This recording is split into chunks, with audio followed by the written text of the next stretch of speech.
This is Autoline Daily, the show dedicated to enthusiasts of the global automotive industry. Car dealers in California lost out on nearly $700,000 in gross profits last year, thanks to EV makers like Tesla, Lucid, and Rivian, who sell direct to consumers. That's according to a study conducted by Automotive News.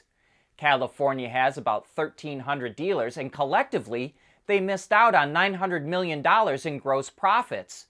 That's prompting some dealers to invest more in their stores to sell more EVs.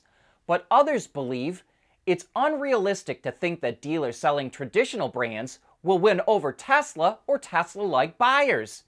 And there's now 35 states that allow at least some kind of direct-to-consumer sales model, and Automotive News reports that dealers in Colorado and Washington are already losing market share as well.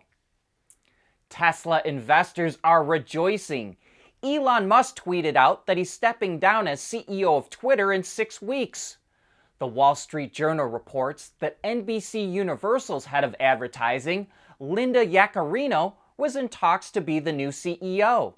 Musk said he will transition to become executive chairman and chief technology officer. Tesla investors welcome that news. They had worried that Twitter was diverting Elon's attention away from the automaker. And yesterday, Tesla's stock jumped 2.1% when the news broke and was up another 2.4% this morning in pre-market trading.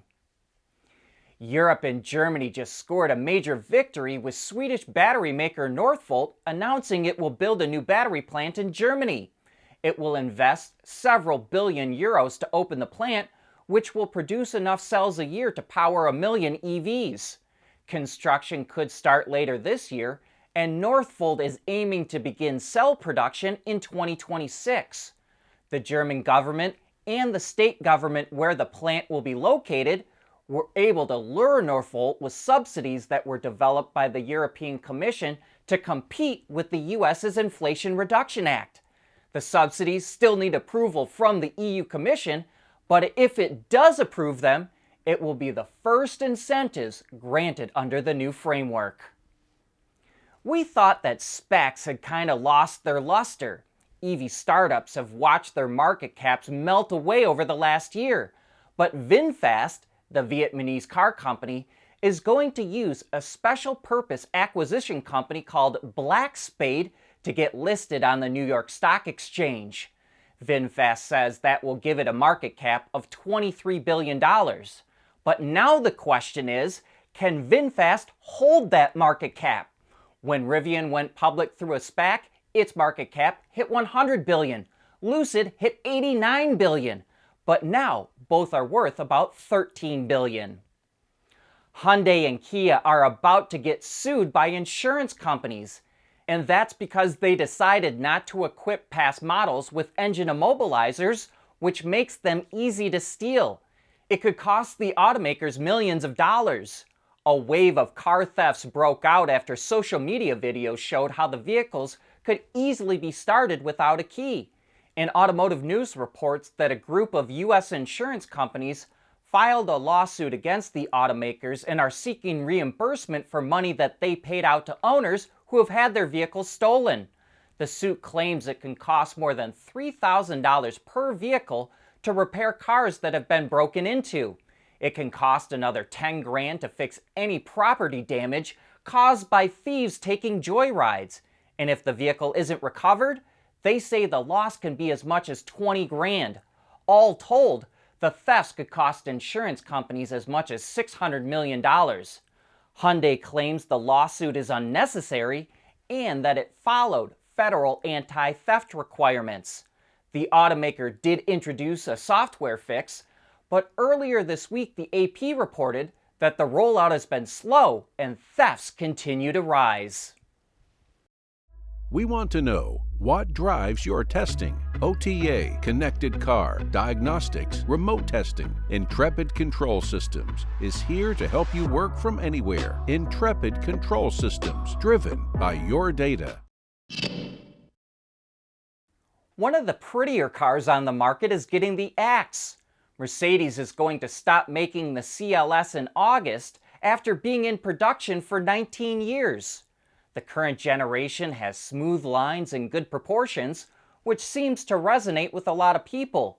But Mercedes has too many cars in its lineup, and it's getting rid of the CLS to make room for the all-new E-Class at its plant in Germany.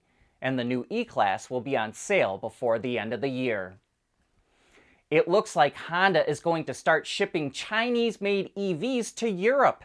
It revealed that its second all-electric model for the European market will be the ENY1, which it calls a B-segment SUV.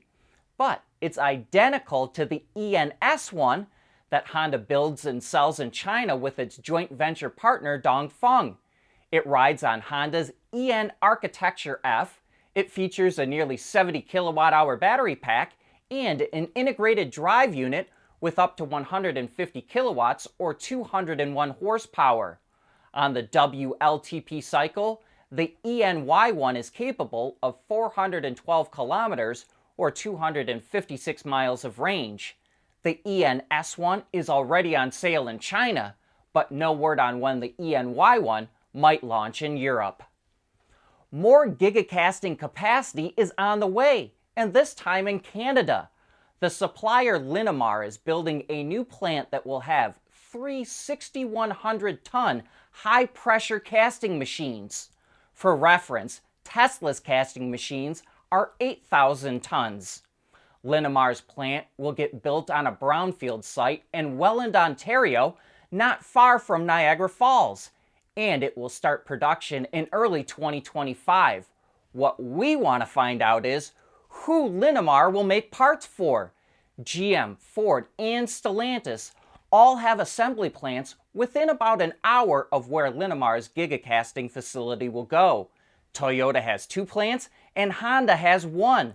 Linamar will not say who its customer is, but that it is getting a lot of interest from automakers. China is on an export binge for cars, and that's causing a shortage of cargo ships. Mazda is running into problems finding ships to export its all-new CX-90 from Japan to the United States. And China is expected to export 4 million vehicles this year, up from 3 million last year. And keep in mind that pre-COVID, Germany made 4.7 million vehicles. So that's almost the equivalent of China exporting the entire German auto industry every year. When your profit is only $22 on every vehicle that you sell, you've got to come up with other ways to bring in money. That's the amount we calculate Wuling earns for every mini EV. But if you're a regular viewer of the show, you know we hardly ever show the plain Jane mini EV. It's almost always some wild-looking one with bright colors, and I especially like to use this one with big unicorn-like wings. These models, like the Game Boy Edition, bring in more money, sometimes thousands more. And now it's doing the same with the Baojun Yep, which, like the Mini EV, comes from under the GM SAIC Wuling umbrella. One version with a 2-tone paint job, a roof rack, white wall tires, and chrome hubcaps reminds us of a retro beach buggy.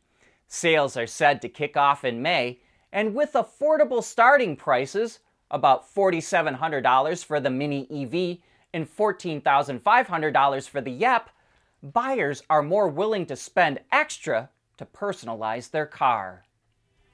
And that brings us to the end of this week. Thanks for making Autoline a part of your day, and I hope you have a great weekend.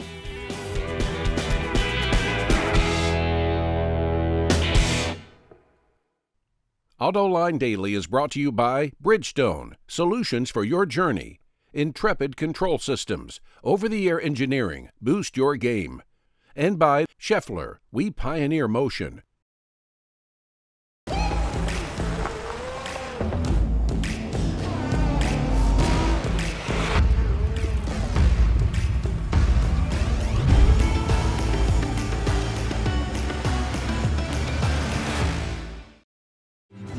At Scheffler, we pioneer motion. Electrifying mobility, manufacturing smarter, reducing CO2 emissions, making energy production clean. Schaeffler pioneers motion to advance how the world moves.